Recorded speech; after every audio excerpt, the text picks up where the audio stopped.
Tony D and Little Joan somewhere in the background, and this is a screenwriter's rant for Cabrini, a movie about the life of Saint Francis Cabrini, a woman who was sent to America by the Pope to do all sorts of saintly things. Smash like and subscribe. Thank you for liking and subscribing. Check out my books, links in the description.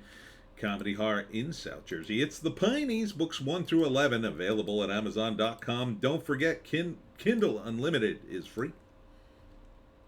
All right. Well, I had to look up the saint because I was a little unfamiliar with it. I had heard the name in my research about Italian Americans. March 2024 is when it comes out. She was sort of the patron saint of immigrants eventually. She became a patron saint later. But she did establish many hospitals and orphanages all across the United States. But this was at a time when Americans were being flooded, from the director of The Sound of Freedom, by the way. They're being flooded by Italian immigrants, and the Pope and the papacy still had a lot of money and power and influence. So, they kind of portray it like, oh, wow, she was an immigrant and she did all this. She had the backing of the Vatican, one of the most powerful institutions on the planet. So, she didn't do it by herself. She at least had the Vatican. Just having a letter from the Vatican back then, that was worth a hell of a lot of money. Well, not money, give me the letter and I'll give you $1 million, but a lot of influence that could get you money. So she did raise a ton of money and built a lot of institutions because there were a lot of poor Italian immigrants in the United States at that time, and just a lot of poor people in general. So good on her. They make her sound though like, oh, everybody was against her. Well, yes and no. Sure, there were people outside the Italian community that would have definitely been against her, because Italians were the new immigrant at that time. People were afraid. Oh my God, the Italians, these strange people, they eat round balls of meat and noodles. What is that? What's that all about? So yeah, but she was part of the church. So this is the late 1800s, early 1900s. This is a time when the church still had a lot of power and sway. Not as much as it did medieval times, but still quite a bit. Quite a bit of influence. Nobody was going to mess with a woman like this in an Italian community. Oh no. You messed with someone like this, you're in trouble.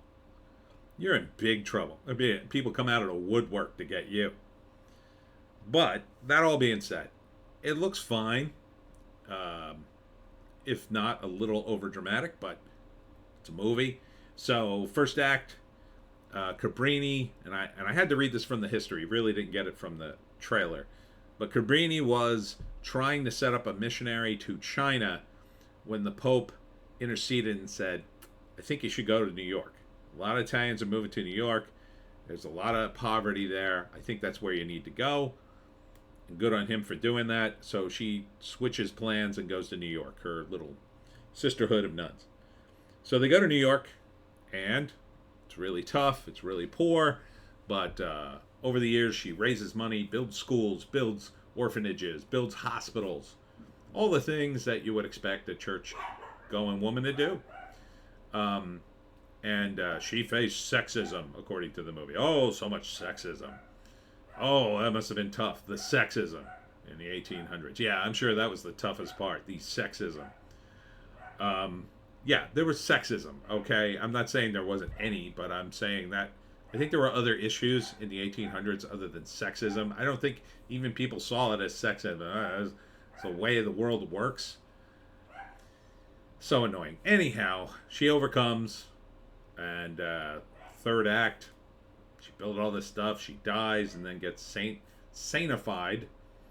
And then they dig her up in 33 to check. That's how they check for sainthood. They dig you up later. And then and they chopped her into bits and sent various body parts all over the world as part of her. I mean, because this was still a time. This is the early 1900s. This is 1933-ish. They sent her head to one place. They sent her heart to another place. They sent her arm to this place and that place. I mean, that was a thing in medieval times. Oh, it's the leg of a saint or the hand of a saint or something. Well, so I guess. And we get the wrap up. It's a biopic, essentially. I mean, it looks cool. I like it. It's a positive person in history who did positive things. I kind of dislike the angle. It seems slightly woke. Again, not that there wasn't sexism, but in the 1800s, it's a different context. I mean, they got a line in this movie. Oh, it's a shame you're not a man, Cabrini. Like, what a line. Ah, it's a shame you're not a man. Why? I mean, did you need a penis for something? Why are you saying that? It's such a weird line. I don't know. Is it gonna be good? It's the kind of movie you watch on A&E at 4 in the afternoon on a Tuesday. It's like, go to the theater for this? The only movie that looks super awesome for the movies, and even this is a stretch, is Oppenheimer, and that's a biopic, historical biopic. I mean, I like history, but these movies come and go. I mean, it's cool that they make them sometimes, but unless the subject matter is like bang on, and this one seems mostly on point, but doesn't really speak to the time. So I'm not sure what's the audience for this. Catholics? I mean, maybe. I'm sure it'll do well in like south of the border, maybe. I think, because this is a revered saint, but it's not that many religious people anymore. So, not so. And Hollywood, does Hollywood not hate religion for the most part, right? And yet they continue to make movies like this. I don't know. It's from Angel Studios, and the guy who directed The Sound of Freedom, I think, directed it or produced it. So maybe it's different. Maybe it's more, maybe it's more sympathetic towards her and religion in general. But I don't know. Would I see it? Maybe an art house movie. Maybe on a date. Just like, I want to see something I feel like smarter after seeing it. Maybe. Otherwise, I'd probably wait for the A&E rerun or video on demand. It comes out in March. Kind of a weird time for it to come out. Feels like more of a winter movie. Starring Christina Del Anna, David Morse, and John Lithgow. Did I see John Lithgow in that?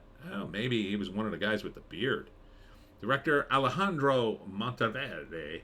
From award-winning director Alejandro Monteverde comes a powerful, inspiring, true-life epic of a young Italian woman who comes to New York with nothing except a letter from the Vatican and goes on to become one of the greatest entrepreneurs America has ever produced.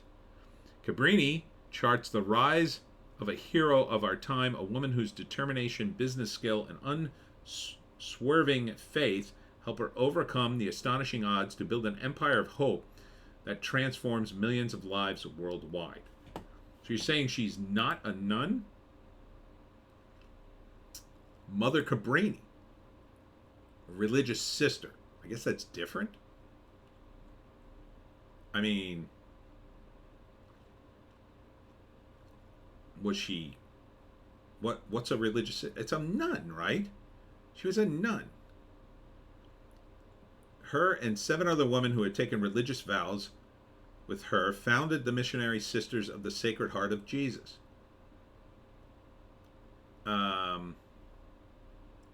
So good. They took in orphans and foundlings, opened a day school to help pay expenses, started classes in needlework, and sold their fine embroidery to earn a little more money. The Institute established 7 homes and a free school and nursery in its first 5 years. The good works brought Cabrini to the attention of Giovanni Scalabrini, Bishop of Palenzana, and Pope Leo XIII. So, Yeah, she was a sister. She was a nun with the backing of the Vatican. Now, they probably didn't send her much money, but it wasn't like I can't imagine she was penniless. She's smart. Clearly, she's smart, but like having the Vatican back you, even if they don't send you any money, again, it's got to be worth something, right? It's got to be worth something to the many, many Catholics at that time would be like, oh, you're from the Vatican? Oh, here, please take some money. I just gave you money. Then I must be a good person. That's what it's worth. Anyhow, I'm not knocking her. I'm just saying, like, the way they're framing this is a little odd. But okay. Why are they selling it like an entrepreneur? Like, yes, she was an entrepreneur, but she was a nun. It's weird. Why wouldn't you say nun? Why wouldn't you say nun? Is she not a nun somehow? Somebody explain it to me. Is there any Catholics out there to explain this to me? Anyhow, I look it up on Wikipedia and I'm still no smarter. Go figure. I think it's a good movie. I mean, again, I wouldn't watch it in the theaters. I'd probably watch it on VOD. Or maybe in an art house film. But I could see this getting a wide release in certain countries, maybe certain parts of the country here. Yeah, I don't think it'll be a giant hit, though. But I think it'll do okay. I mean, it is kind of inspiring, but it's a different time. Different time. Anyhow, that's it for me, Tony D, and Little Joan, somewhere in the house. Thanks for tuning in. We'll be back tomorrow with more videos and lack of knowledge. I'll be at Moods Farm on the 8th, Saturday, for the big Moods Farm Blueberry Festival. And then on Sunday, I'll be at the Dragon Boat Races in Lake Lenape. Hope to see you there, and we'll see you tomorrow.